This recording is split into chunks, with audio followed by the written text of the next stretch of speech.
This is an historic pay rise that's been awarded to New South Wales nurses and midwives today, one that they say has been hard fought for in the Industrial Relations Commission. It amounts to an up to 28% pay rise for some of the state's lowest paid nurses and midwives, who say that they have been struggling with the cost of living and that their work has been significantly undervalued.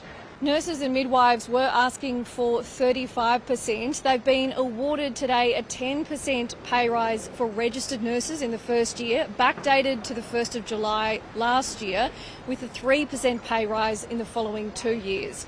Enrolled nurses will receive a 12% pay rise and assistant nurses a 22% pay rise in that first year, both with 3% in the 2 years to come.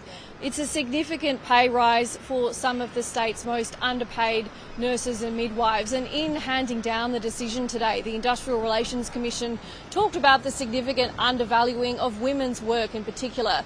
They said that 90% of nurses and midwives across the state are women, and that historically that ability to care had been undervalued and was not being reflected in pay. However, the New South Wales government's current economic state was also taken into account. The Industrial Relations Commission said that 35% pay rise was just not feasible.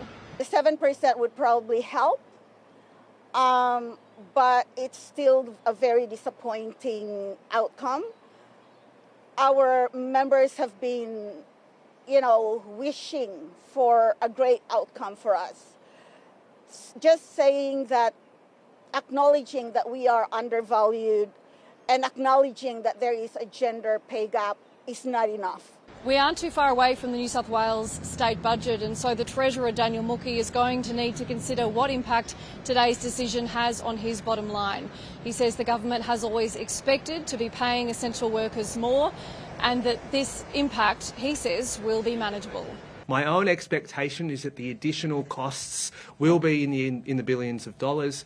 But that's to be expected, given that this is the biggest cohort of workers in the New South Wales health system. Just to give an indication, however, of the bottom line impact, the Industrial Relations Commission said each extra 1% of pay handed to nurses and midwives is likely to cost the government an extra $74.5 million a year.